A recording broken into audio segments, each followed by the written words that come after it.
Mabuhay Philippines! Nandito ako ngayon sa pinakamalaking IKEA sa buong mundo. Right here in Pasay City. Sobrang saya maglibot dito and the showroom was full of stylish and functional home items. Ang dami kong nakuha na inspiration for home decorating. After some shopping, syempre, hindi pwedeng palampasin ang iconic Swedish restaurant sa ikaapat na palapag. Ito ang kinain ko. Beef ribs with chips.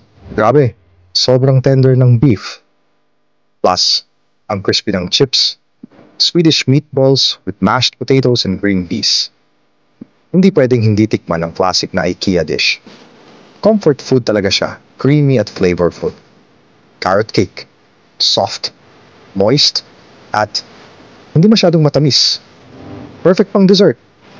Pork siomai, Pinoy twist kasi why not? Green salad with Thousand Island dressing. Fresh at crunchy. Tamang balanse sa heavy dishes. Nordic drink, super refreshing, and just the right amount of sweetness. Favorite ko talaga ang lingonberry.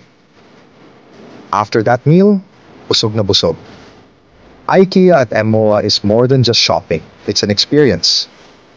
Kaya if you're looking for home inspiration or craving Swedish meatballs, punta na dito.